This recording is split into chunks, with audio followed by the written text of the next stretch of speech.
Greetings from Storybrooke. I'm Bill Meeks. And I'm Anne-Marie DeSimone. And this is Grumpy's Wingman. And we also talk about ABC's hit series Once Upon a Time. How you doing, Anne-Marie? I'm tired. How are you? I'm pretty tired myself. But we're back here. But it's okay. It's going to be awesome tonight. 8:30 p.m. EST, Monday night at live.universebox.com, and now, actually, on Alpha Geek Radio. Alpha Geek Radio. So if you can't tune in live on Monday nights, 8:30 p.m. EST at live.universebox.com with our chatters like Other Anne-Marie, Hope. Who else is in there? There's a whole party. Let's see. There's Angel, Bobby, Hope, May, Other Anne-Marie, and Sage of Earth. Yeah, I'm sure there'll be some more people popping in there shortly. But if you can't make it to the YouTube event, you can check us out now on live audio stream at alphageekradio.com. For now, we're on the special events channel for Greetings from Storybrooke, but hopefully we might graduate to the main channel soon. Our other show, Universe Box, is already there. Universe Box is the big guy. Yeah, but the thing is, this is a prime time for podcasting, I guess. Yeah. So it's a prime time for TV. It's a prime time for podcasting. Exactly. But if you guys need to find out how to tune in there, just go to tunein.alphageekradio.com and you can get it on your iPhone, your Roku. I still think that's so cool that you Apple Radio. Apple Radio? Yeah, all sorts of stuff. Dude, we are so cool now. I know.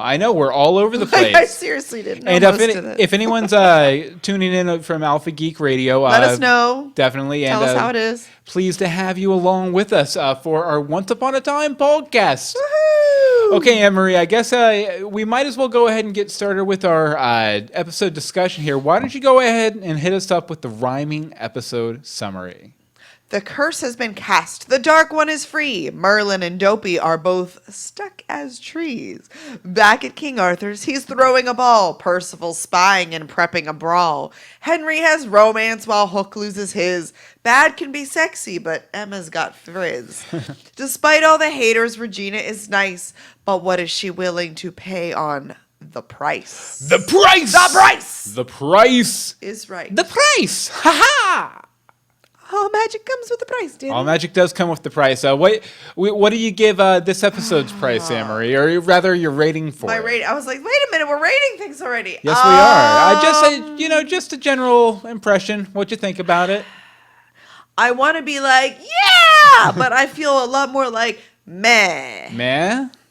I'm the only one, and they're going to start throwing things at me. Their swords are going to come through the chat room, but... I know, I was going to say, I didn't catch that impression hardly anywhere. No, it's just me. I'm just the queen of meh. You're the odd gal out this week, I guess. Par for the course. Par for the course. As for me, I liked it. Oh, I guess I should ask you. Yeah. Sorry. So you liked it? No, it's totally fine. You liked it so much you tweeted it at Adam last night. Yes, I did. I was like, I loved it. I can't wait to talk about it. No, I really enjoyed it. I thought it was really solid. One thing about this season of Once is I have no idea where it's going, and that really excites me because there were points last season I didn't know where it was going, but a lot of times I really didn't care all that much either until the author came in and stuff. Yeah. But this season, I'm really engaged with it, really speculating on characters and everything. But we'll go ahead and get right into the main discussion here. Totally. Okay, so first of all, they do a little bit more about the kind of Dark One mythology, not just the mythology, but just kind of the logic behind the Dark One too. First of all, we find out that all magic comes with a price, dearie. See, that wasn't just a Rumply thing. Yeah, it wasn't Rumple being poetic. It was literally there's a price to be paid for magic, a literal price, and it's not just karma or anything like that. It's like there's a price collector in the form of a Fury flying around. So I do think it was very interesting that it was meant literally, and I also thought that considering that, it also makes a lot of sense that Rumple in his Storybrooke persona. He loves making deals as the Dark One, and then he's a pawnbroker in Storybrooke. Does he necessarily love making deals? I do. Let me finish my sentence. Well, let me finish mine. I had a point within your point. I didn't want to wait. I'd forget. Okay, fine. I'll forget it. Okay, no, but he was. It's interesting because he wants to make someone else responsible for paying the price and then skim off the top, just like a pawnbroker. He would make these favors with people, so he would have other people do the bad thing that comes with a price, so he didn't have to pay the price and he got the profit from it, just like a pawnbroker. But go ahead. Sorry, it's not that I'm being rude. It's just that I'm so tired that I don't want to lose concentration, or I'll never. And that's why I wanted to do it too. No, I was gonna say, you say that that he likes making deals. Does he necessarily? He's kind of been at it for 300 and some years. It may have been fun in the beginning, but I feel like no, I don't know. It doesn't seem. That was my only. It's stupid now that we've gone through all this. Continue. Well, I don't know. He's still making deals in Storybrooke. Well, no, right now he's laid up in the back room. Yeah. He's making deals in his own mind palace. Yeah. No, but I mean, he made deals with Emma when she came to town. Yeah. Is something I recall. But more about like the Dark One revelations in this episode. It's very obvious that the Dark One is very upset because his human host keep being held back from their true dark potential by their loved ones, And I really like it because it explains why Rumple's desire to separate himself from the dagger and to, gain more and more power was ultimately more important than Belle or Neil or anyone else. Because, I mean, Belle says in this episode that her kiss kind of broke through and got to the man beneath the Dark One. But ultimately, the Dark One... it's going to win. Yeah, he was too powerful, and he was probably in some other form, I'd imagine, but kind of whispering in Rumple's ear, "No, you got to do this. You gotta separate yourself from this dagger because it's holding you back." Perhaps from that chair in the corner where he just would turn and talk. Oh wait, no, that's Emma. Yeah, that's the crazy Emma. That's the crazy lady who Merida was spooked by. I'm spooked by her.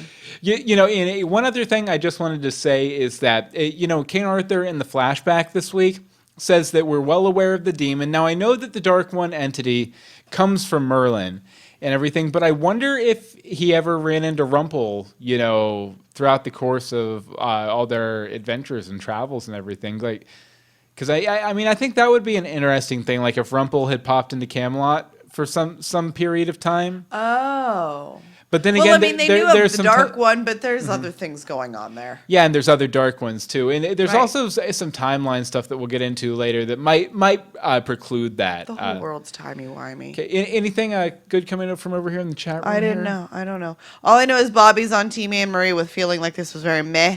Hope said maybe Neil paid Rumple's price for everything. Rumple is the belle of the season. Ha! Yeah, just laid up in the shop. Yeah, that room. truer words never spoken.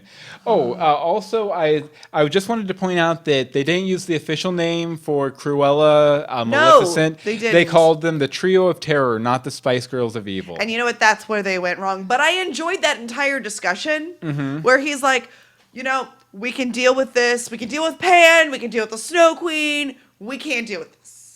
Done. Yeah, the person who was ultimately responsible for defeating all those villains is now the villain, so bye. Yeah. Until Dopey becomes a tree. Oh. Dope tree. I didn't. He doesn't have any less lines in the show than he did before. Nope. So that's good. Nope. Okay. So. Oh, and Bobby also thinks that we won't see full Dark Swan until we see her in Camelot flashbacks. We got a little bit of her on her hand, yeah. Yeah, the skin. That skin condition, that Dark One skin condition. Glitter. It's called glitter. I'm transforming to the Dark One. No. Okay. Slightly off topic. Not really. I do not understand why they lied to King Arthur from the beginning. Oh, about the savior thing? About all of it. Mm-hmm. Because, I mean, is there something that says that the Dark One and the Savior cannot be the same person? Probably not, and if so, they don't know it. Mm-hmm. Only Blue does, and who knows where she's at. Like, I mean, I get that it's a little scary. You don't want to tell this guy, like, hey, we're bringing the Dark One into Camelot. You know something. Oh, no, I just thought of something. Go ahead and finish your point. Okay. Just keep touching your finger. You'll remember. But, like, they had the dagger to control her. Mm-hmm. Like, she couldn't have gone too crazy, hopefully. Yeah. But it would have made their reason for wanting to find and save Merlin so much stronger if they go, look, we have this person. She sacrificed herself for this person. Here are these people. We have to save the Dark One from herself. Yes! That would have been nice. And also, we probably wouldn't have had that big sword fight at the ball. We wouldn't have the Fury and the Grim Reaper in a boat, and Was it just me, or was Regina kind of rubbing it in to Emma that she was the savior now a little bit? Just a little. Just a little bit. But I mean, you're the savior, but you're not. Okay, so what I was thinking, and a couple of my theories this week have to do with a character from King Arthur, Morgana Le Fay, Merlin's kind of rival wizard. What if Blue is Morgana? Or has she been cast? I don't know if Morgana's been cast. I don't know much about that, so I can't really speak to it. That's fair. I know the name. I'm sure I've read at least one story. It's probably been 20 years. Yeah, but back to your point, though, like Arthur was also very forgiving when he found out that Regina was the Camelot is a land of second chances. Don't worry about it, Regina. It's all good. He knew. I think he knew. This sort of pulls into one of my other things, which kind of makes sense. Oh, yeah, you can go ahead and talk about it. I know, I'm going to. Oh, maybe I didn't put it there. Doop. Okay, I'm just going to say it. So, who enchanted the stuff for Percival? So, see, it's sort of jumping yours, but relevant to yours. It all does this. Yeah, definitely. We didn't see any magical Camelot people. Man, come on. Who was doing that? But maybe because Arthur was so forgiving, maybe he already knew because of, the amulet. Let's just be honest. It's Sophia the First up in here. That's what it's sort of, maybe he was the one who did that. Maybe he was able to see all that too. That could be. I don't know. Maybe he has an in with a wizard. I did just check, and they haven't cast a Morgana Le Fay yet. I know they're talking in the chat room a little bit, saying, no, she should be her own person, this, that, and the other. But at the same time, Blue has been Shady Blue for so long that it feels like that would be a really good character for her to actually be. Yes. And I would really kind of like to see the story of how Morgana Le Fay became the Blue Fairy, too.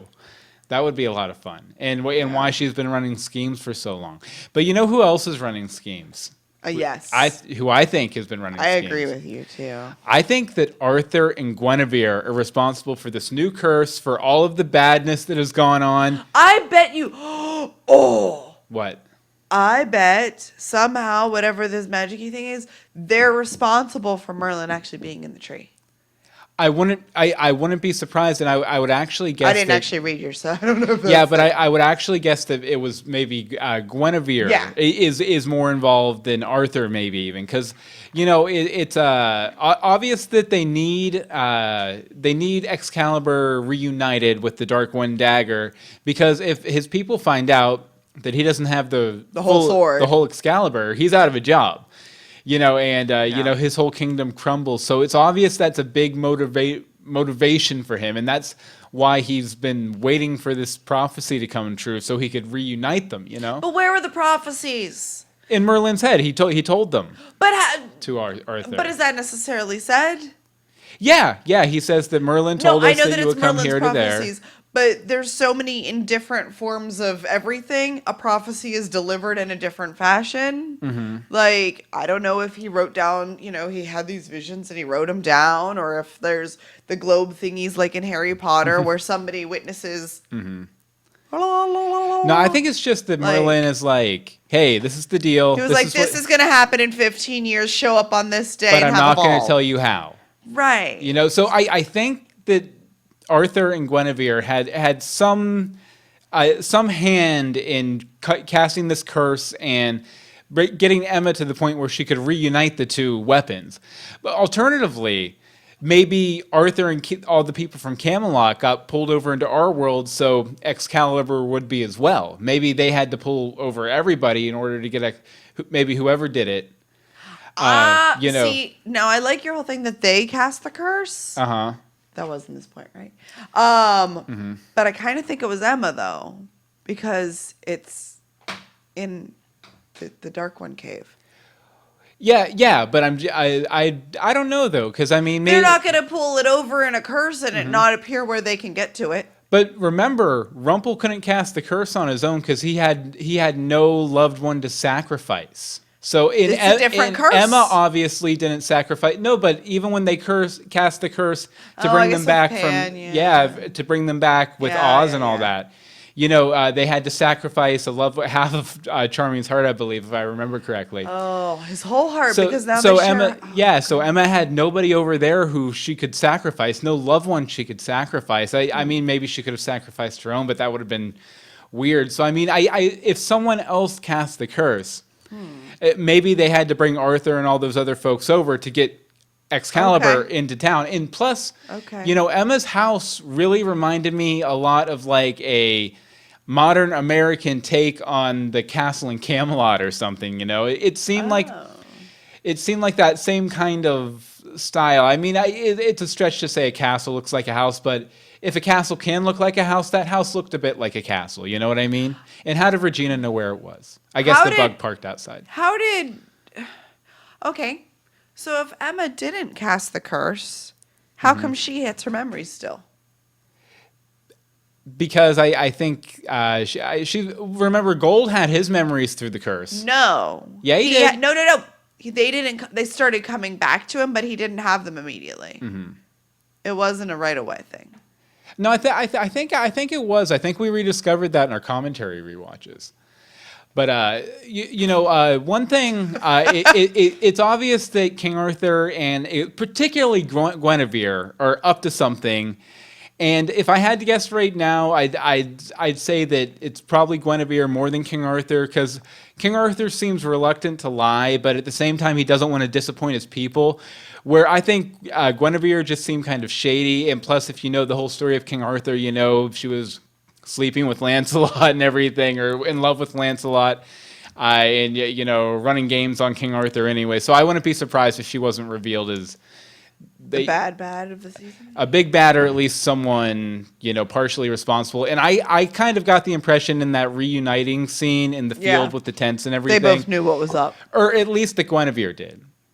Yeah. Like King Arthur seemed genuinely happy to see her, and she was like, "Oh, hey, Arthur," But so I think Guinevere's up to something. Okay, that's fair. Okay, Elsie says in the chat room, Gold didn't have his memories until Emma came to town. Ha! But That's what Storybrooke technically probably has a savior now with Regina, so that doesn't disprove my point. Yes, it does. You said he had them all along, and I said no, and you said you're wrong. And now Elsie has proved me correct. No, I was saying that he had them in season 1 during the curse, before the curse was broken. That's all I was saying. Oh, okay. Well, you didn't actually say that. So up here you said it, out here you didn't. Okay. Anyway, so we were all concerned about Robin getting stabbed by Percival. I get that. But Charming... Percy. Don't do that when I'm talking. But Percy, no. But Charming leapt across a ballroom and killed Percival in 2 seconds flat, and no one mentions that Charming just killed a man. Well, we were also very concerned about Emma killing Cruella in self-defense last season, but when Charming does it, it's fine. Exactly! Exactly! Old school rules. Men can do it and women can't. That's the old school rules. The king can do it, but his daughter can't. Okay, we already talked about that. Oh, okay, because we talked about the powers with the sword and the necklace thing. But another thing, Emma is standing there in front of everyone talking to a chair, and they take her word for it that she's okay. Yeah. If I just start turning to this lamp over here and talking to it and completely ignoring anything else that's going on, no, I'm fine, be quiet. And I'm talking to this lamp, no. Are you okay, Emery? I'm wonderful, thank you. Okay, well, that's fine then. Let's go about our business. Hey, here's some more magical powers. Have at 'em. Power! I know, but yeah, Emma's pretty... I did appreciate, though, that after she felt kind of the draw of that power from healing Robin Hood, that she immediately was like, hold on, let me try True Love's Kiss because this is too good. Like, Is that what it was? yeah, that's the impression that I got, was that she felt the Dark One powers kind of overtaking her, and she was like, well, let me try and kiss my true love again to see if that'll help get me my fix, you know what I mean? And I interpreted it differently. I interpreted that the power or the using the Made power her a surge- little Randy? A little bit, yeah. There That might was have the been an surge element. that I saw. There might have been an element of that too. So there's that. I was like, she's not doing that. She's, doing that. Yeah, she's a little crazy though. Anything cool coming from the chat room here? I don't even know. There's so many people going on. Talk to the lamp, Anne-Marie. See, I do know that, yes, Emma did say that she cast the curse, but she also said in the diner that everyone in the diner was responsible for her turning completely dark. And then immediately this episode, she's like, no, Henry, it wasn't you. No, not anyone you. but you. Right. I honestly, and I might bring this up a little bit later, but I really think that Emma's running games on people, but we'll get to that. They're all running games. Everybody's running games on everybody else. See, I can't even just go shady, shady blue. It's just shady, shady everybody. Shady everybody. Well, why don't we talk about shady us for a minute and tell people how they can support shady us. Anne-Marie, why don't you go ahead and tell them a little bit about the Patreon? Hi, we have this thing. It's called a Patreon over at patreon.com/universebox, where you can make a monthly donation towards supporting our 3 weekly full audio, video, multiple streaming craziness podcasts. We do A, Greetings from Storybrooke, B, Legends of Gotham, about Fox's Gotham. We'll be going tomorrow, 8:30 p.m. right here. Mm-hmm. And we also have Universe Box, which is stories set to a theme, which goes live Thursdays at 8:30 p.m. also at live.universebox.com. Last week we talked about chocolate. I advise you go watch that episode. We OD'd on chocolate. Yep, I still can't eat sugar. Yeah, I'm still like shaking. I had a brownie, from all the chocolate. a small brownie and a small cheesecake yesterday, and I still can't do it. But anyway, I digress. Amy asked if Emma cast the curse, does that make her mayor? Yes. Okay, sorry, go ahead. God. That's why she has the nice lights house. are out. That's why she has the nice house. It's not a nice house. It was crappy on the inside. Oh, it's a nice house. I like it. She needs a decorator. Bothered. How did Regina know where it was? Go ahead. She was magicked there. I don't know. Yeah, monthly donations starting at 10 cents. We have all sorts of rewards, different levels. We'll sing you a song. We'll sing us a story. Sing me us- a rhyme. I don't know. I'm too Sing tired. me something once upon a time. That's for you, Amy. We'll write you a letter. We'll do a podcast with you. We're going to start sending out merch. So Yeah, we're going to be sending out some stickers this month to our October supporters that just all cleared through recently. Woohoo! So if you'd like to make a contribution, make more of this crazy show, patreon.com/universebox. /universebox. I was going universebox/Patreon, and I'm... Were you going? Do it! Universe Boxio! That's not the one I was expecting. Universe Boxio? There we go! Sing me a story. Sing me a rhyme. Sing all about it happened once upon a time. Sing a story. I'm surprised those people haven't found us yet. Yeah, I know. We play it like we have every never 2 got weeks. a copyright hit for that. I guess no one cares about that copyright anymore. But thank you to our 32 patrons giving us thank you, $206 a month over at patreon.com/universebox. Remember to think outside and sing me a story sometime, please. Okay, so I guess we should get back into our main discussion here. Sure. Okay. Do it. So as I was mentioning, sort of a timing issue. Arthur mentions that he received the prophecy from Merlin about a decade ago. Yeah. Which, as we saw in last week's episode, Merlin was in Minneapolis in '89. So Okay. sometime between '89 and modern day. 2005-ish? Yeah, like within like a couple decades of being in Minneapolis when 15 Emma years. was a It's kid. a 15-year thing. Yeah, he made it back to Camelot to make this prophecy. So last week we were operating on the assumption that he was stranded on our world or something like that, or at least I was. So obviously that's not the case. So I'm wondering why did he come to our world just to tell Emma that, and why did he go back to Camelot to make this prophecy, and who turned him into a tree? Yeah, I mean, yeah. All sorts of questions. My other points, there's 7 questions in a row because I don't get it. Yeah, and I'm plus struggling. the timing is so wonky because, Sword in the Stone was a movie made in 1977 or something, and if all this stuff happened a decade ago, then, did Merlin prophesy it to the author or something like that? Camelot wasn't frozen, correct? during the first curse? It doesn't appear so, no. Well, I just don't remember because Lancelot was in that bubble.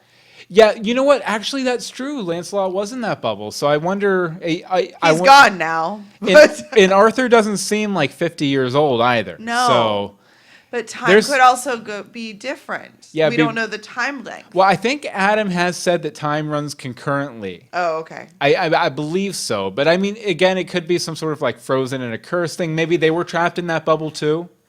Interesting. In the bubble, and maybe that's why he thinks it's a decade ago. And it was really 30 years. Yeah, exactly. We might have solved it. We might have cracked it. Timelines. You know, when they mentioned that Merlin was a tree and Dopey turned into a tree, and then we see that Fury in the Fury's part tree as well, it reminded me of something. I did a lot of research into Norse mythology for Infinite Tina, a book I have coming out at the end of the year, and fingers crossed. One of the enemies is named, or one of the big concepts is a tree named Yggdrasil, I believe is the how it's pronounced. But basically, it's an immense tree that is central in Norse cosmology in connection to which 9 worlds exist. So it's kind of like a Jefferson's hat for Norse mythology, and it's connected to heaven. The roots are in hell. You know, and then you know, there's our world and some other miscellaneous worlds in between, you know, the top of the tree and the roots. Bottom. So I'm wondering if maybe that somehow all connects to the realms and everything else. And if, you know, we're working with this tree motif, like I thought that apparently, would be... Yggdrasil, it's Yggdrasil. If you want to go look at the wiki page, it might help spur some theories for you. I'm going to be looking at it a little closer too, although I already have a little bit previous to this. But yeah, a lot of tree involvement and stuff. And I also wonder if maybe, like I was saying, maybe Morgana Le Fay is involved too. Interesting. You know, because she's got to show up somewhere in this mix, I think. Okay. But I don't really know her, so I can't really just because if Arthur's to be believed and the tree is Merlin, then Merlin's in a bad way, and who else but his arch nemesis could put Merlin in such a bad way? Right. You know what I mean? So, just thoughts. Sorry, the wheels keep turning. Oh, and Hope also mentions with Norse mythology and everything, we also have Thor's hammer in the show. Hi. Which is interesting. Which I actually, you know what, in a lot of ways, I really hope that isn't the case, because I've already written this section of Infinite Tina that uses this, and I based all the character archetypes, and I planned this out before we found out Camelot was going to be... This is not the first time you've done that either. I know, but before Camelot was going to be a thing, I basically took all the archetypes from the old Camelot legends and made them Vikings, and then put them in space, more or less. So hopefully they don't go too far that route, because I might have to do a little rewrite before December. No, we've got this. Okay, so Bell and Hook. Bell and Hook, book. Are you shipping them? I'm shipping everyone tonight. Everyone's gonna hate you if you ship Bell and Hook. I have shipping I have a list of 100 shipping names. Just wait. Go ahead. Book. I want to hear them. Wait. They're in the notes. I'm sure they are. We'll get there. Okay, so. I kind of like how they're like have this weird relationship about like bouncing things off each other, going, "Oh, did you try this? Yeah, it's so hard to love the dark one, and it's so easy to hate them." And I don't know. It's really neat to see. Like, there's a lot of those types of relationships. I'm actually going to combine one of my other points to this,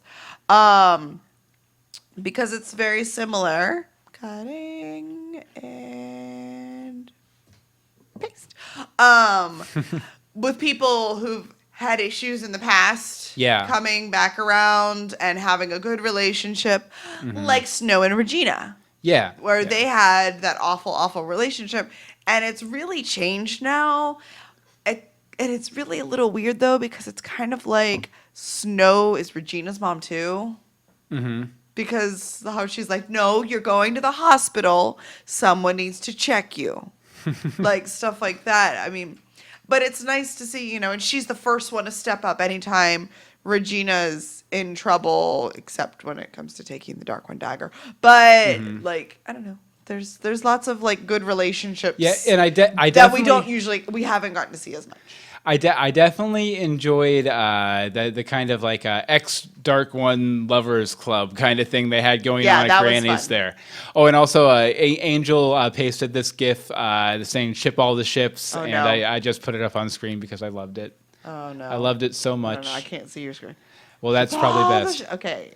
That's probably best. Okay, so yeah, but no, I thought it was interesting. I also thought it was interesting that they kind of had different takes on it too. Like Hook was trying to use True Love's kiss to destroy the Dark One, where Belle was trying to use True Love's kiss to save Rumpelstiltskin, like to draw him out of there. Yeah. Where Hook is already known that Emma's a good person, so he's not so concerned about like discovering the good person inside, but more destroying the evil thing on the outside. Right, but he's trying to break the Dark One curse, and but he should know that True Love's kiss isn't going to do that. Yeah.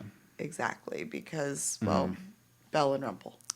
Yeah, Exhibit A, Belle and I'm Rumple. just saying that Hook's kiss is more destructive, where Belle's was more medicinal. You know what I mean? Okay, so maybe that's why it's not working. Yeah, it could be.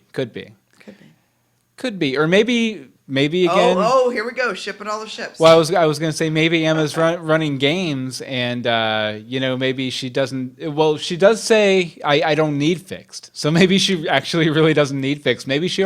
Maybe she isn't even the Dark One anymore. Maybe she's doing this all with savior power. But then again, she still has evil Rumple in her head. No, so. she's the Dark One. Okay, so you bring up Belle and Hook, and I do. I kind of saw, if Rumple doesn't make it through, I kind of saw a new bow in Belle's future. And we see it a little bit in the ball, and that's I'm going to call this ship Bumpy, which is Belle and Grumpy. Because I like Bumpy. Bumpy. Book and Bumpy. Book or Bumpy. Oh. The new shipping war for season 5. Weigh in the chat room. Book or Bumpy. Book or Bumpy. But Grumpy and Belle already have a history together because they knew each other back in Enchanted Misthaven, Enchanted Forest days.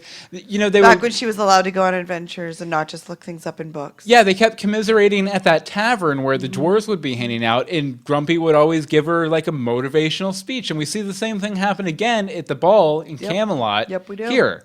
And I think they would make an interesting couple. Because, like I said, they have a history together. He's a big motivator for her, which is something that's very positive in a relationship. Plus, Lee Ehrenberg, who plays Grumpy, is a much more prominent character this season already. And my name is Grumpy. I speak for the audience. Exactly. I speak for the trees, particularly Dopey. Now he really does speak for the trees. See, that wasn't relevant when I made the joke earlier. But I think they could be a good ship. If Rumple doesn't make it, I hope Rumple makes it because I love Rumple. He has to make it. Okay, are we on to mine? Yeah, we can go ahead and go to your. Wait, did we get much Bumpy or Book? No, not really. Well, we got a Bumpy friendship. We got a Book Bumpy since Dreamy Leroy's. Go to say hi. Book or Bumpy? Amy P quit on us. She left when we started singing. Okay, well, go ahead. Yeah, there's not much more. Okay. So, isn't Blue supposed to be looking after Rumple and the Apprentice? Yes. Isn't somebody supposed to be trying to heal these extremely magical old men? Like, they're not young on their own. Then again, the last time we saw her attending to them was 6 weeks ago. So who knows what happened to Blue in the last 6 weeks? Well, we don't even know where the Apprentice is. We didn't even get a peek at him. At least we saw Rumple laying on the cot. Oh, Elsie says Hook plus Belle equals hell. I'll agree with that. I mean, maybe Belle could have dismissed her when she got back too. She could have, and she probably. I mean, they do whatever they can to keep her off the show, and that really irks me because that's the character I want to know about. But. Is anyone actually trying to heal Rumple? Like, I don't know. I feel like I'd have been a little more concerned if I was Belle. And it's the first day we've been gone and we're in Camelot. And there's already like 5 rose petals not on the rose. Yeah, or sometimes there's just a cloud in there too. Sorry. Okay, I think I noticed that the cloud appears after the 6 weeks. Oh, okay. I think I'd have to go back, but it seemed more. You got Rose before and Cloud. Well, after. I almost want to say it was when they came out of Granny's, there was a cloud around it too. I didn't say I was right. Yeah, I yeah. just said I thought, and that's where we went wrong. I thought. Okay. Yeah. Go. Stat. Oh. No, but I did like that scene where Regina was like, Rumple, you're the reason everyone hates me. It's not because I went evil. It's because of you. It's all because of you. And the bell's like, hi, Regina. I know. What it's are like, you did doing she not know out she here? was there? Yeah. But then she like pops up and she's all helpful and everything after like Regina was yelling at her husband. I hate you and everything you've done to fault. me. Like, but that brings up a good point though about this big theme this episode, the big overarching plot was kind of a lack of faith in Regina. Well, not in Camelot necessarily. Yeah. But, you know, everyone not liking or not trusting that Regina is on the up and up, which, you know, we've been through several seasons now. We should know that Regina is on the side of the angels, but people are still doubting her in this episode. Yeah, that was really annoying. Yeah, and, you know, it's a string they've plucked a bunch, but I think they kind of hit the nail, or I hit it again this episode just to show that, yes, she has the full support of the main cast. They had to call it into question again, just to make it very obvious to the audience that, yes, okay, the whole town's behind her now, so she can completely lean into being Savior 2.0. And the town is there with her, just so no one would have any, you know, niggling little doubts as we move on in the season. At least that's the impression I got. I hope they don't do it a lot this season. If they do, okay, because here was my note. So tired of Regina feeling like she has something to prove. She's good now. She was basically the savior in season 4 finale. Move on. Yeah. Like, move on. Like, especially in Modern Storybrooke, I don't want to see them revisit this again after this episode, after the whole, like, they beat it over the head. Away. Yeah, like I could see maybe it coming up again in Camelot in the flashbacks. That would be okay, I think, because that's a whole new group of characters to distrust Regina. But I mean, if for the people in town to distrust her at this point, after everything she's done to save them, I think it's kind of silly. A little bit silly. A little bit silly. So Henry and Violet. A little bit silly. I don't like it. Hylet? Venry. So she basically in Camelot doesn't even want to give him the time of day until she realizes he has this thing from the Savior. Like, she already knows that he is the son. Like, does it really matter that it's a gift? And, like, of course he plays it up, you know, typical being like, oh, this was more a token of thanks for saving the town when we were stuck in an alternate timeline. I'm like, really? Really? We're doing that? But, like, she was really, like, mean girly. Like, she felt really, really mean girly. Like, she didn't care until she heard that song that they went over and over with again. Oh, it was awful. That reminded me so much of a movie I really, really hate with Heath Ledger called Knight's Tale. No, because I love where that. Where it's like heavy metal music over in a medieval setting. I love that movie. Fair enough. Heath Ledger. The obsession began. So, but it seemed weird because, like, in Camelot, she was like that.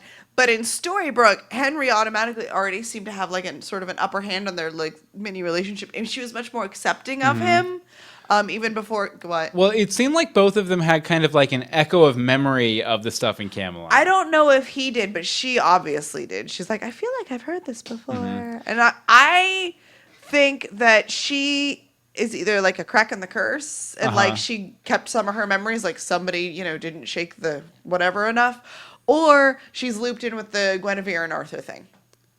Could be. Very well could. Maybe it's Morgana in disguise too. That could be it. There we go. In May in the chat room asked, random question, what kind of iPod did Henry have? Like a 2005 iPod. It was a Nano. Was it a Nano? Yeah, other Anne-Marie's like iPod Nano. I'm pretty sure it was a Nano because it wasn't big. Bobby's on Team Bill Meeks about A Knight's Tale. I did think it was Bobby. interesting though that Regina has a thing for apples, and then Henry had a thing with Well, apples of course. with an Apple product. Yeah, you know, I mean, it's gonna. that was happen. kind of silly. Yeah. But and Elsie's asking, who is Violet in Camelot? Is she Arthur's daughter? I don't think she is Arthur's daughter, though she really does almost look like a cross between, like, she looks like she could be related to Guinevere, so maybe she's like her niece. That would work, because she was standing with, like, 2 other adults. Yeah. And I don't feel like everyone in Camelot would go to a ball like this every night. Oh my gosh, another dance, another dress. Oh yeah. Like, well, she had to have at least some sort of status to get into the party, right? You know. I don't know. Grumpy was there. Yeah. But he was with the Saviors party. He got in because he was with the cool group. He was with the cool kids. Where was Granny? He was with. Where was Zelina? He was with Judd Nelson going into the Viper Room in the 80s. Anyone could get in with him, you know. So, like... Where was Selena? I don't know what's going on. Selena, she was the mute servant, so she wasn't allowed in the ball. That's true, I guess. She disappeared, Granny disappeared, Doc decided that was a convenient way for Bex Mater to go on a little vacay. Yeah, she's like, I'm going to the beach. Okay, sorry, go. Okay, so let's see here. Yeah, okay, so... Emma says in the scene at the pier with Henry and Regina after she gets Beetlejuice there and everything, she says there's a Beetlejuice, Emma Swan. She's here. Hold on, she's talking to the window right now. Yeah, she's just out there. She's gone. I know, but she says there's a problem heading to Storybrooke that is going to need a savior to solve, but hey, no savior to solve it. So I'm wondering what that problem is, because it can't just be the Fury that showed up in this week's episode and, just beat Robin Hood to heck and back. Yeah. It almost took him to heck and back, too, actually. But, I was thinking some ideas. What could it be? Could it be Morgana? You're just going to keep throwing that one around, aren't you? Well, it's I'm relevant. Just saying, it's pretty relevant. Third point with Morgana. I have a lot of questions here.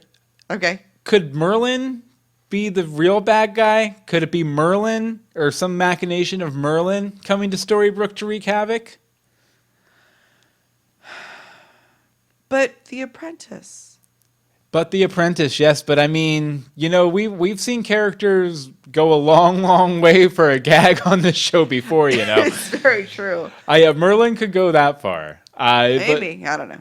Let's see here. And I also thought it was interesting that Emma says that everybody else failed her. And, I think she seems very shaky on her Dark One footing and stuff. I think she's faking some aspect of this. For either she didn't cast the curse, or she's kind of trying to manipulate Regina into being the savior because she knows the town needs a savior, and she's actually trying to do good. Who did she want Regina to kill?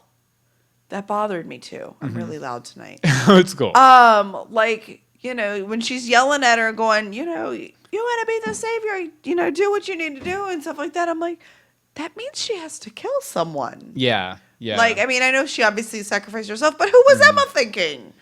We've already sacrificed multiple dwarves to random spells.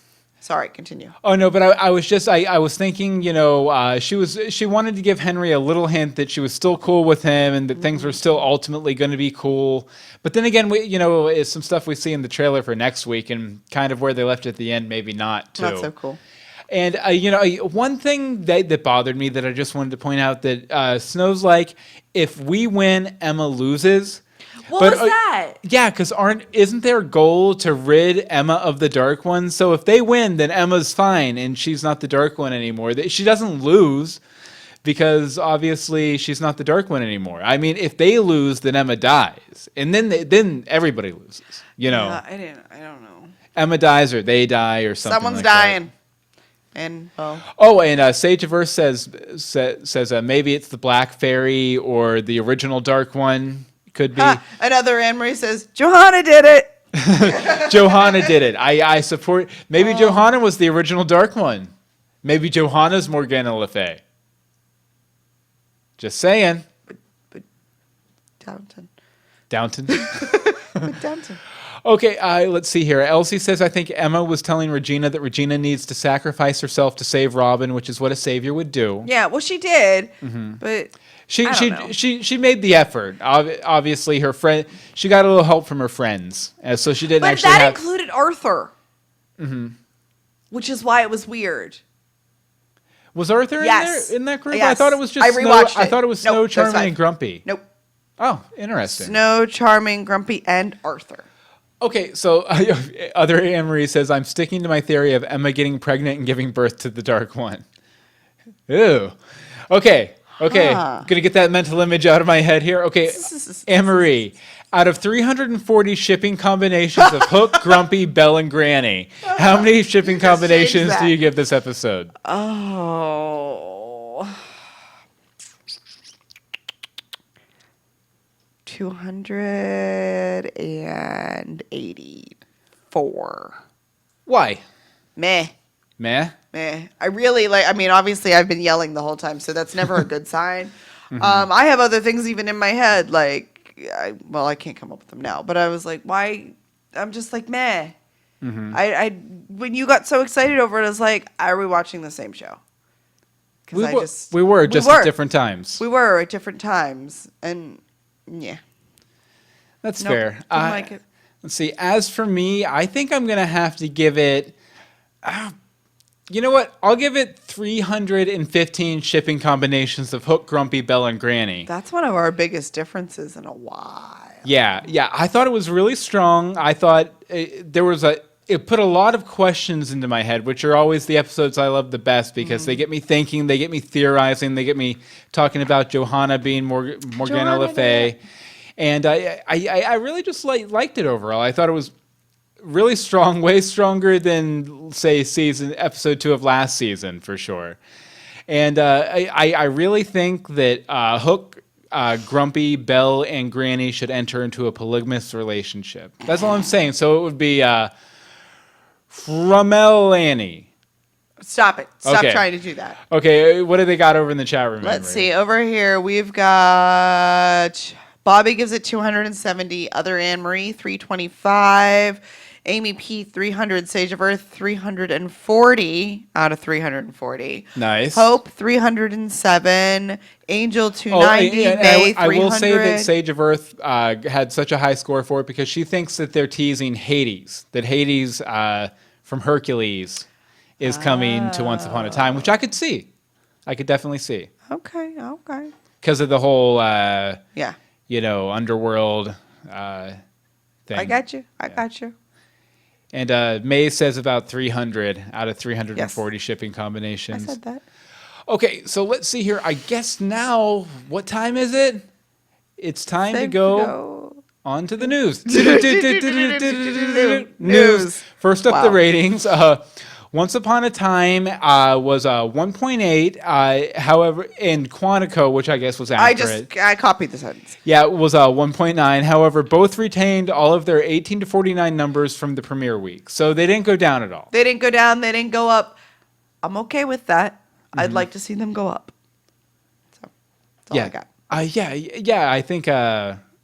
I think that's okay though. Like it's better to stay steady than to go down. Because last year at this time we were getting like 2.2, 2.4. Were we? Yeah, That's because it was Frozen and you had all the kids begging their moms to let them stay up to watch Elsa. But then again, these aren't adjusted for DVR and all that stuff. Right, we don't usually get those till till Wednesday or Thursday. Okay, so now I guess we'll go ahead and take a look at the trailer for next week, which is called Siege Perilous, which is a kind of fun title here. Let's see here. First of all, Evil Emma again. To pull Excalibur from the stone. Pull Excalibur from the stone. Dark One, tell me what it is. All I need is your trust. Looks like a very Captain Swan heavy episode, which I'm excited about. And then Emma's trying to hit the Excalibur with the shovel for some reason. Because that's helpful. Why doesn't she just hit King Arthur with the shovel? Because she doesn't know he's evil yet. But he could still pull the sword from the stone. Next Sunday at 8/7 Central on. But it looks like an interesting episode. It'll be interesting. Yeah, It'll definitely. be interesting. Yeah. Oh, and then we actually have news this week. Oh yeah, we do, don't we? Go ahead and tell the people the news. Hey, guess what? Emily DeRaven's pregnant. Somebody's preggers. We've had pregnancy announcements on both of our fan casts over the past couple weeks. No, the past week. Past week. So Emily DeRaven is expecting her first child with her boyfriend Eric. Oh, Hope points out that Emma's wearing the date dress in the promo from when her and Hook went on the date, and he had the handbag and stuff. So that's interesting. Interesting. I didn't. Maybe she's trying to win him back. That's what I think she's trying to do because he soundly rejected her this week. Well, and his hair's not the white, or her hair's not the white. It's just her regular blonde. Yeah. So yes, so she is having a baby. You know what? Maybe she's trying to get him to be the hero to pull the sword from the stone. I bet she is playing that. Yep. Emma's running games. And congratulations, Emily. Yeah, I was like, I'm just trying to talk about babies over here, but that's fine. Babies. Yeah. So I wonder if they'll. I don't know if they're gonna like a Rumple and Belle are having a baby kind of thing. I think it depends. It didn't say. Or maybe she'll have a baby Bumpy from Grumpy. A baby Bumpy from Grumpy. A baby book. A baby book? No, probably not. I know. Okay, so next week after you're done watching Siege Perilous, take a pregnancy test. Make sure you're not with child from Grumpy's baby. Oh my god! Or don't make sure you don't have Grumpy's baby. Then email us greetingsfromstorybrooke@gmail.com. Tweet us at GFStorybrooke. Facebook is facebook.com/greetingsfromstorybrooke. And the voicemail number is 424-274-2352. Again, that's 424-274-2352. And let me find the things here. Hold on 1 second. I think I have We're them right holding. here. We're holding. Are we holding? Are we still holding? We are still holding. Okay, here's the first voicemail. Sing me a story. Sing me a rhyme. bumpy, bumpy, bumpy, bumpy. Once upon a time. No, for real. Here's Bobby. Take it away, Bobby. Hey, Bill and Amory, it's Bobby. After last week, I was really looking forward to this episode because it felt like we were jumping like headfirst into this season. And unfortunately, this episode just felt like kind of a standstill. We really didn't learn too much about like what Emma's motives are or what happened in Camelot. She's running games. All we really learned is that if you leave Storybrooke, you turn into a tree. Other than that, actually, we did learn, like, I felt like this episode was about, like, accepting who you are. Regina, feeling like she isn't worthy of being a savior and having to fake it when she doesn't have to fake it. She, don't do it, or don't dream it, be it. Don't fake it till you make it. You made it, baby. And then Emma, unfortunately she's the dark one and she has to accept being the dark one. I mean, there has to be a dark one. If there's dark, wherever there's light, there has to be dark. Mm-hmm. And unfortunately she's the bearer of the dark at this point. Although I do agree with Bill that there's some sort of thing going on there with Emma where maybe she's like got some sort of ulterior motive as well. Mm-hmm. I mean, let's face it, so did Rumple when he was the dark one. Yes. Just like the dark one is telling Emma now to try. It looks like he's trying to tell her to kill all the people that she loves. It looks like that's the price. That if she truly wants to become the dark one, she has to snuff out all the light in her life. And that's kind of messed up. A little bit. But there it is. Being a dark one at the end easy. with the whole Guardians of the Galaxy ripoff, the whole Care Bear stare thing, that was just kind of cheesy and stupid. And like I said, I mean, although I liked seeing Regina and Emma have to explore the different side to their personalities and how to accept for who they are. I even liked some of the things Emma was saying. It's like when she told Hook, "This is who I am. Why can't you accept me for it?" There's nothing wrong with me. And I know you guys thought Arthur was kind of creepy. I'm thinking maybe Guinevere is kind of creepy, but maybe that's just me. High five. Kind of a short email this our voicemail this week because, like I said, I just kind of felt like this episode kind of went nowhere, for me anyway. So I'm going to give it 594 of 672 leaves from a dopey tree. Thank you very much, Bobby. Okay, next up we have one from Anthony. Take it away, Anthony. Hi, Bill and Emery. This is Anthony calling. Howdy. So my first reactions for this episode was great. I mean, like, I like the way how they are portraying Camelot in a different way. Everything just seems like very, very up to standard. I really feel like this season is going to be better than the rest. I love the point of view on how they actually state on how magic really does come with a price. Like they're making that statement, that discussion, that point, very, very, down to a T so that we can actually understand. So I actually like this episode really much. I like for the fact that people are now starting to trust Regina in a different way. Mm-hmm. I like how she's becoming into filling the role of a savior. I like for the fact that now the seven daughters are getting much more of a part. I also love the relationship that Henry is getting with the little princess there. This whole episode was great. If I had to rate it, I would give it probably 9.75 Dark One's daggers. So looking forward to actually hearing from you guys, you and Marie, and hope to hear you guys' discussion and everything. Have a great day. Bye. Thank you very much, Anthony. Always great to hear from you. And Anthony always messages me because we had him on as a guest during the Wonderland days, and so which they're discussing in the chat. Yeah, so he has my Skype. So he always messages me on Skype, and I guess he's doing a couple fan cast of his own now. One for Scandal and one for another show too. I hear good things about that. Definitely. Which means I'll have to sit in Netflix binge watch it when it gets canceled. Okay, but you want to go ahead and read this one from Alina? All right, it's from Alina. Really enjoyed it, smiley face. The ending Dark One monologue was haunting but powerful.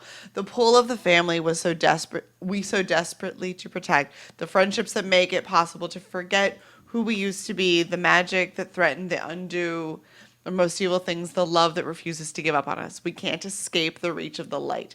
Ooh, interesting. Leaving Storybrooke across the town line makes you trapped like a tree, like Merlin. LOL, loved Regina's sass. You're lucky you're not locked in Granny's freezer. How the hell are you going to give a tree a taco? Yes, that was good. However, I'd like a taco. Emma's place. Nice place, but it was empty. You can absolutely tell that Jennifer is having a lot of fun with the new role. Very much so. Love that Snow and Charming taught Regina how to dance and then questioned her evil queen dress choice. That's right. Because it was one of these types of dresses. Can you see that? Hold on, let me... There we go. It's one of these types of very revealing, pointy black and red. Little less evil. Boxio. Little less evil. Little Boxio. And then it was like baby pink and rhinestones. Perfect. Loved that Snow got to experience a ball with Emma, and they both look stunning. Charming giving Henry girl advice. You're from another land. You're mysterious. Violet and Henry bonding over music on his iPod. The entire scene was lovely, very Disney movie-esque. Yes, it was, with the spinny skirts. The Dark Swan and Regina scene was excellent. Really great acting. Loved how everyone banded together with Regina to stop the fury. I just hope it's a group effort in saving the town and Emma, not just one person. The promo for next week looks heartbreaking. Oh, yeah. Thank you, Alina. It'll be interesting. Thank you, Alina, very much. Okay, next up we have a voicemail from our old friend Don O.R. Take it away. Not saying age, just saying that, we've been friends with Don for a long time. Take it away, Don. Hi, Bill and Emery. This is Donna War. Happy new season of Once Upon a Time. It's exciting, isn't it? I think it is. Yes. I just wanted to let you know I'm still there, and I'm watching. I'm not good at getting my feedback in a punctual manner, but I think I'm able. Well, that's your deal, right? I was about to say, is this about the premiere, right? Yeah, probably. Called early enough. So my thoughts on the price. I'm just kind of sucked into the story, and I'm not picking apart, inconsistencies and things like that. Like that, I was really distracted with the Spice Girls of Evil, because everything they did didn't make enough sense to me, and I'm like, why, everything, like, why is she wearing her hair like that? And then I was making up, like, fanciful, theories for things that never panned out, because I think I just wasn't, like, absorbed into the story like I am right now.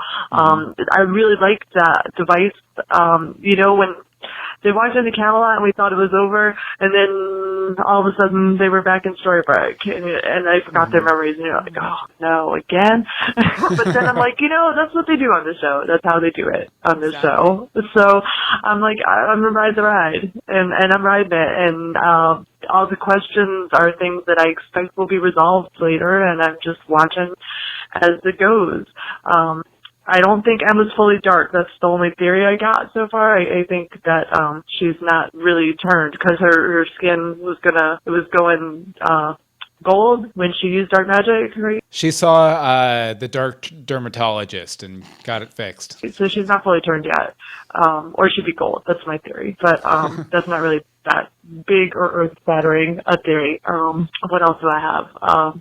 Oh yeah, doesn't she look Hitchcock, like a cool blonde? Right? Look it up. Google Hitchcock cool blonde, and you'll know what I'm talking about if you haven't already approached that. That's it. That's all I got. Thanks for your podcast. I love it. Bye. Bye. Thank you very much, John. I'm going to do that right now. Google Hitchcock. Shall I move on? Nope, not yet. Okay. Cool blonde, because we have to figure out what she means by this. I know nothing. Hitchcock. Okay, yeah, just because...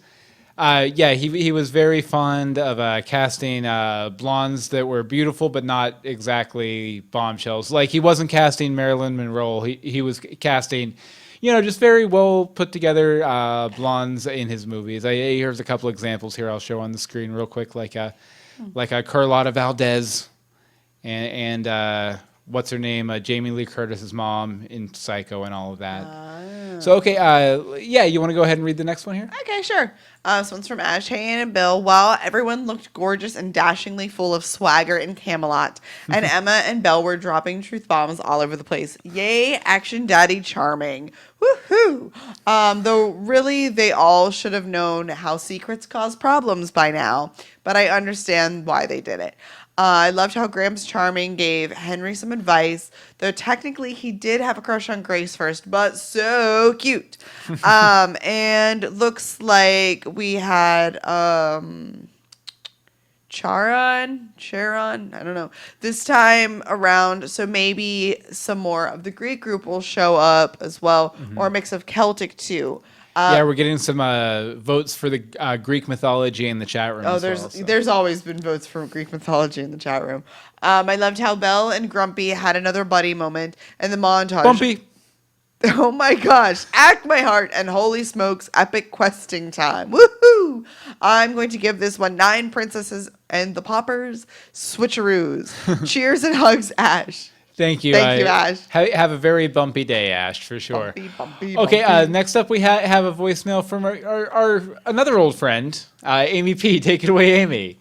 Hey, Bill and Marie. This is Amy P. And I thought I would call in and give my thoughts on tonight's episode. Excellent. I really liked tonight's episode. I'm not normally a Regina fan, or at least I wasn't in the beginning, but I like how they're kind of turning her into a hero, and I like how this episode was for her character.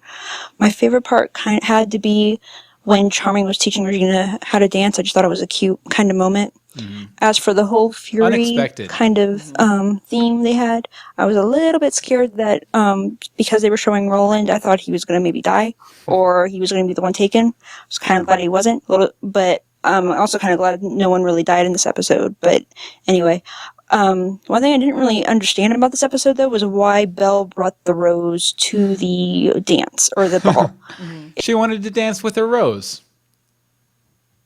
That's all. It just seems kind of weird that she would be carrying around that big bell jar.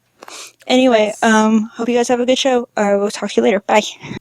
Yeah, and Amy, your voicemail did sound weird. I wasn't sure why. Sadly, I didn't have time to try and fix it. It sounded like it was almost playing double or something. Yeah. But thank you very much for calling in. Oh, wait a second. We have another last minute voicemail here from our old friend Dawn O'War. Dawn, we already talked to you. Yeah. What are you doing, Dawn? Hi, it's Donna War again.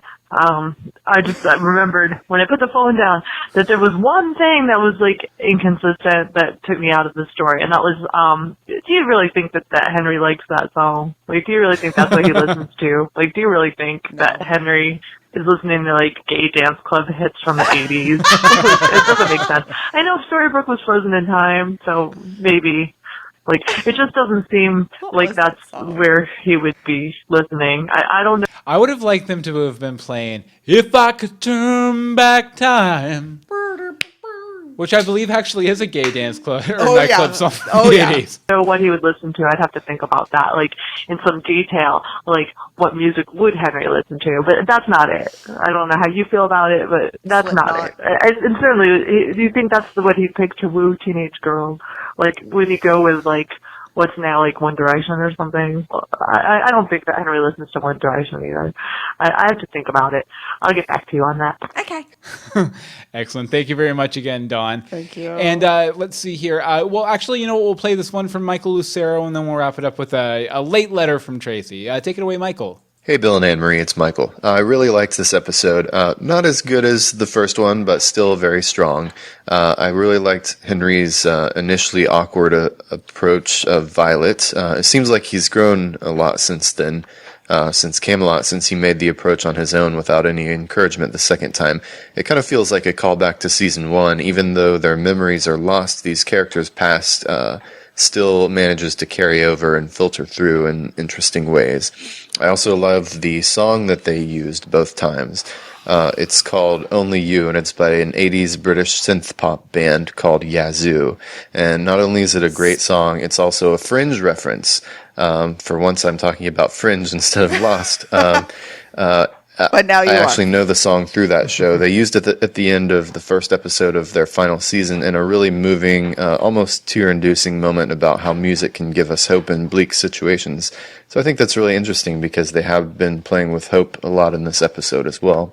I'm pretty curious about Emma wanting to reunite the dagger with Excalibur. It seems like she has the same goal as Arthur did, though for her own evil intentions. And I remember Merlin at the beginning of last episode telling her not to take Excalibur from the stone, and in that scene he said that the wrong action for the right reasons is still the wrong action, or something along those lines. In this case, assuming that Arthur really is a good person and doesn't have his own sinister motivations, which that scene with Guinevere kind of hinted that maybe he might, but assuming that he doesn't, it seems like Emma's actually doing the precise inverse of what Merlin warning. The right action for the wrong reasons. So I wonder how that's going to play out. What happens if they are reunited? I don't know, but I bet I'm going to really enjoy finding out. So all in all, I'd give this episode 4.1 out of 5 pieces of voyeuristic jewelry. All right, can't wait to hear the episode, and y'all take care. Bye. I also really appreciated how the jewelry was able to change cameras. You know, mid-scene. That was nice, too. Yeah, and we did... Unfortunately, we got a ton of voicemails We this got a week. ridiculous amount of voicemails. I think you all decide... Like, we're tired of hearing us say your words and just called them in, which is fine. Yeah, definitely. We love voicemails. But we're going to try and keep it short Yeah, keep for the the episode voicemails. we try and keep the episode to around an hour and 10 minutes or which is where we're at right now. And you know, we always, even if we don't get to your voicemail, we always try and bring in what you have to say in chat, too. Yes, so and if you're in the chat, we can, you know, reference what you're saying. Yeah, but seriously, I don't think we even used a fifth of the voicemails we got. And we've already been about 12 minutes in voicemail. So no offense to anyone who we ended up having to cut. We tried to get some people who weren't here who weren't in last week anyway to get in there. I know we always try and play them, but we didn't get to as many as we would like to. Yep. Oh wait, there's one more that we haven't played yet. Stop doing that to her. Sing me a story. Sing me a rhyme. Sing all about what happened once upon a time when I... Okay, last one here from Tracy Miller, who sent this in last week. While we were recording. Yeah. Tracy says, "Oh my God, this was so worth the wait. I loved this episode and can't wait to hear your opinion." Okay, so yeah, we lost our memories again, but I'm so psyched to see what happened. The one-liners were great, and it just felt like we were headed in a great direction. Yay, and welcome back, everyone. So thank you, Tracy. Thank you, Tracy. And, you know, next week when you're done watching the episode, after you get done with your pregnancy test, make sure you're not bumpy. Oh. Email us. Oh, that's so wrong. Email greetingsfromstorybrooke@gmail.com. Twitter @gfstorybrooke. The Facebook is facebook.com/greetingsfromstorybrooke. And the voicemail number is 424-274-2352. Again, that's 424-274-2352. See, and now that you know we're going to have to start limiting just for time, it's a competition. Yes, it is. Short voicemails are awesome. Yeah. Short and sweet, and we can play more people, but it's just when they start doing this that it's really hard to play more than a couple. Yeah, because generally we have like 10 or 15 minutes for that's even for pushing it feedback sometimes. in the episode. So, if you can get like a minute and a half, like way more likely to get into. Definitely. Exactly. Okay, so Anne-Marie, where can people find you online? You can find me on Twitter @AM DeSimone. And as for me, you can follow me on Twitter @Bill Meeks. You can follow all of the podcasts we do, including Legends of Gotham, about Gotham, coming and tomorrow. Universe Box, the podcast about everything, stories set to a theme, at universebox.com. Oh, and you know what? You can find me at the 7-Eleven down the street. In about 20 minutes, I'm going to get a chili dog. Chili dogs? Chili dogs. Do you like chili dogs? I love chili dogs. Excellent. Well, I think it's time to go. All right. So let's go ahead and go. And until next time, Greetings from Storybrooke.